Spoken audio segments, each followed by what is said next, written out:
Alam nyo ba, may isang tao sa Biblia na ang pangalan ay nangangahulugang sakit o pighati. Nakakalungkot isipin, di ba? Parang isinilang ka na lang para magdusa.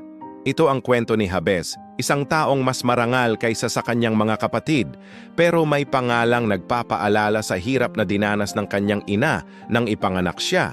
Madalas kapag ganito ang simula ng buhay mo, parang nakatadhana ka na sa isang mahirap na kapalaran.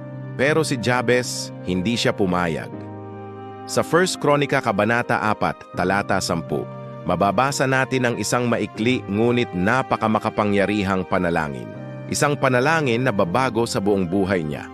Nanalangin si Jabez sa Diyos ng Israel at sabi niya, "Pagpalain mo nawa ako at palawakin mo ang aking hangganan. Samahan mo nawa ako at ilayo sa anumang kasamaang magdudulot sa akin ng sakit." At ano ang sagot ng Diyos? Pinagbigyan niya ang kanyang kahilingan. Ganon kasimple, pero ganoon kalalim. Isipin niyo, sa gitna ng isang buhay na tila minarkahan ng sakit, si Jabez ay nagkaroon ng tapang na humingi ng higit pa. Humingi siya ng pagpapala, hindi lang basta pagpapala kundi pagpapalawak. Pagpapalawak ng kanyang teritoryo, ng kanyang impluensya, ng kanyang kakayahan. Sa panahon natin ngayon, para itong pagsasabing, "Lord, gusto kong umasenso, gusto kong lumago, gusto kong magkaroon ng mas malaking impact sa mundo." Minsan, nahihiya tayong humingi ng pagpapala sa Diyos. Iniisip natin, baka maging mukha tayong sakim o materialistiko. Pero ang kwento ni Jabez ay nagtuturo sa atin ng isang mahalagang aral. Walang masama sa paghingi ng pagpapala kung ang layunin mo ay maging daluyan din ng kabutihan para sa iba. Ang panalangin ni Jabez ay hindi lang para sa sarili niya. Ang pagpapalawak ng hangganan ay nangangahulugan din ng mas malaking responsibilidad, mas maraming taong matutulungan, at mas malawak na pagkakataong maipakita ang kabutihan ng Diyos. Sa modernong Pilipino, ang aral na ito ay simple lang. Hindi ka masamang tao kung gusto mong umasenso. Hindi kasalanan ang mangarap ng mas magandang buhay, ng mas malaking bahay, o ng mas matagumpay na karera. Ang nagiging masama lang ay kapag ang pagnanais mong umangat ay nagiging makasarili. Yung tipong handa kang manapak ng iba para lang makaangat, o kapag nakamit mo na ang tagumpay, ipinagkakait mo ito sa iba. Si Jabez, nanalangin siya para sa paglago at kasama sa panalangin niya ang gabay at proteksyon ng Diyos. Ibig sabihin, gusto niyang lumago sa paraang kalugod-lugod sa Panginoon. Ang paghingi niya ng pagpapala ay may kasamang paghingi ng presensya ng Diyos.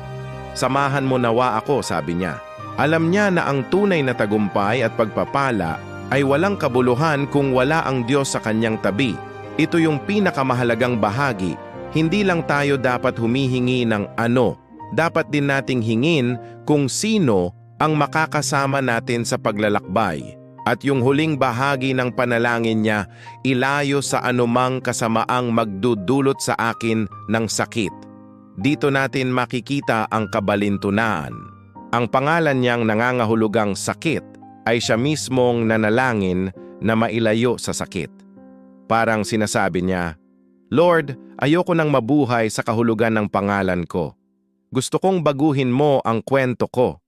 At ginawa nga ng Diyos. Ang aral para sa ating lahat ngayon ay malinaw. Ang panalangin na kayang baguhin ang iyong tadhana ay nagsisimula sa tapang na humingi. Huwag kang matakot humiling sa Diyos ng mga dakilang bagay. Huwag kang mahiya na sabihing, "Lord, palawakin mo rin ang hangganan ko. Palawakin mo ang aking isipan, ang aking puso, ang aking mga oportunidad." Basta't lagi mong isasama sa panalangin na ang lahat ng pagpapalang matatanggap mo ay magiging instrumento para din sa kabutihan ng kapwa mo at para sa kaluwalhatian niya. Ang kwento ni Jabez ay patunay na hindi ang simula ng buhay mo ang magdidikta ng iyong katapusan. Hindi ang pangalan mo, hindi ang nakaraan mo, hindi ang mga pagkakamali mo. Ang pananampalataya mo at ang tapang mong manalangin ang may kapangyarihang baguhin ang lahat. Simulan mo ngayon. Manalangin ka tulad ni Jabez, at panoorin mo kung paano kikilos ang Diyos sa buhay mo. Maraming salamat sa panonood. Kung may natutunan ka sa kwentong ito, huwag kalimutang mag-like, share, at mag-subscribe sa Liwanag at Pag-asa TV para sa mas marami pang nakaka-inspire na kwento. Hanggang sa muli,